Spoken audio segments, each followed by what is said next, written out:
there, rock stars, Eric Andres, your guitar sage here, and today I'm going to show you a really super quick and dirty and easy way to play Sweet Home Alabama. Now, this is a fairly easy song, but we can get more complex with licks and what have you. I have another video where I do cover that here on YouTube. It's probably hanging out somewhere around where you're looking right now, since keywords work like that.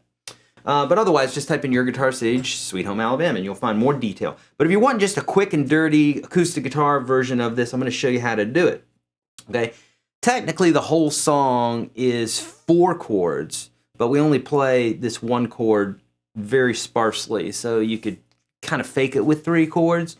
Now, this is in these chords that I'm including here. This is, I'm going to call this my part of my 3 chord series. Because it's a D, a C, and a G, okay? And there's one F that's thrown in there, but don't worry about that if you don't know how to play a bar chord or scared of bar chords, or you say you suck at bar chords, that you got small hands, or any of those bits and pieces. Don't worry, I'm going to show you how to do this. It's not so hard, I promise you. Now, so I'm going to call it my 3 chord series. So first off, we're going to start, I'm going to show you the chords. I'll show you kind of what I'm doing rhythm-wise. Because essentially what we're doing is it's not played on the acoustic guitar, it's played on electric guitar, and there's a lot of solos and stuff like that, but we're assimilating everything that we're hearing down into this one little part here.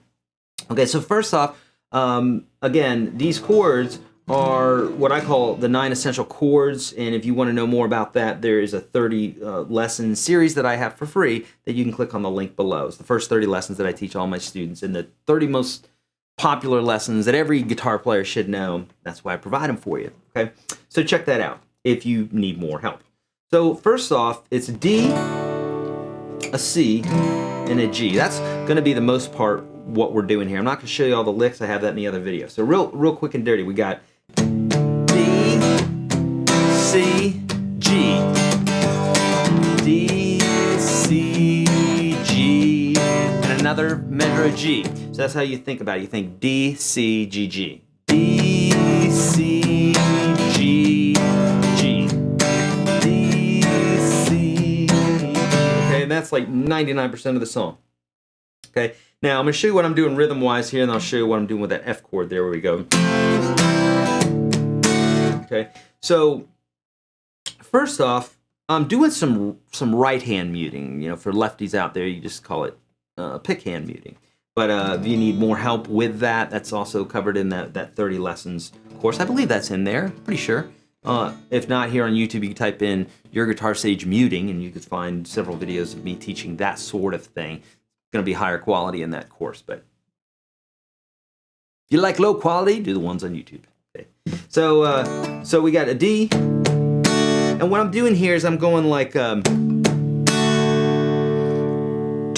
mutes. So what I'm doing is I've got my hand on the strings here and I'm muting, okay? Cover that in detail in those videos.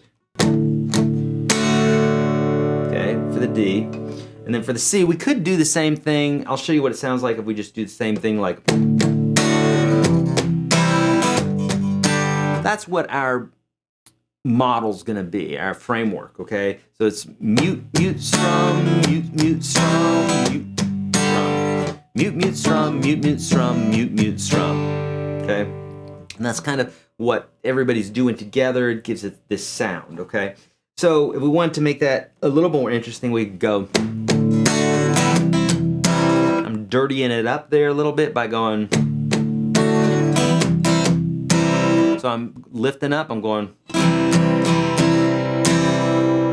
So giving it a few more notes here. So up, down, down.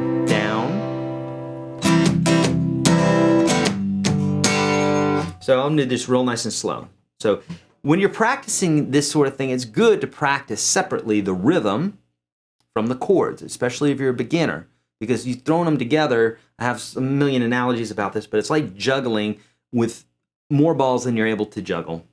And adding the rhythm and the chords at the same time is like throwing more balls up in the air and expecting that it's just going to work. Obviously, if you're having a problem juggling 3 balls, you might want to back off to 2. Adding 4 and 5 is not going to help you, okay? That's logical. We could think that because we see the balls flying up in the air, but it doesn't help if we can't apply it to other things. We need to be able to apply it to life, to guitars, okay? So practice the chords separately. and do something very simple and then practice this rhythm. So what you could do is you could go.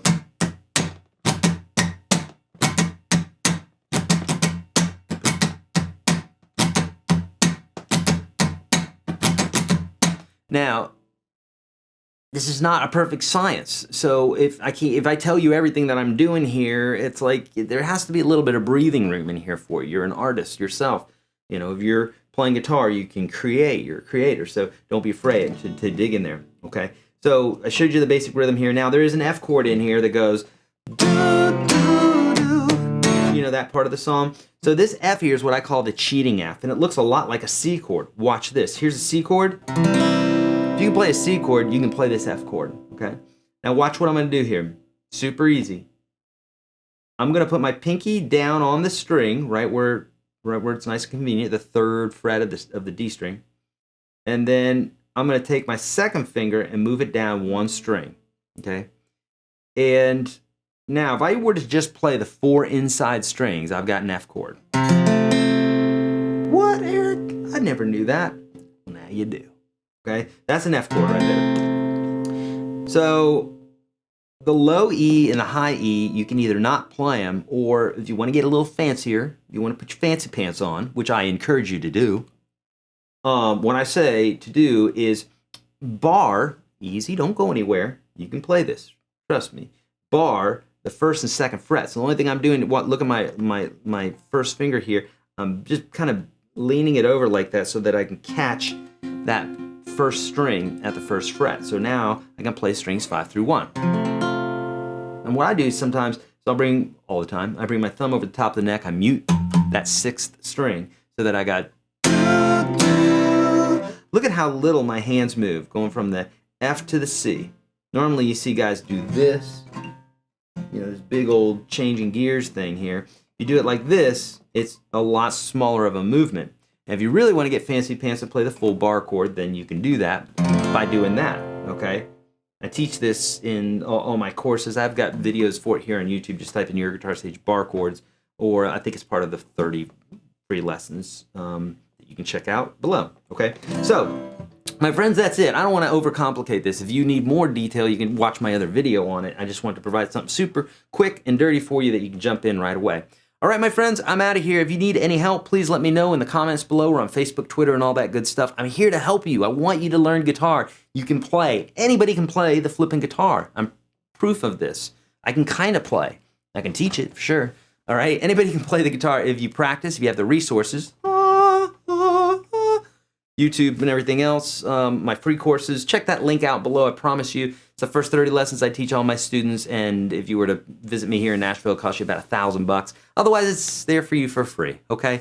So please let me know how I can help, and you know what to do, my friends. Spay and neuter your animals, be kind to one another, and don't trust the man. See ya.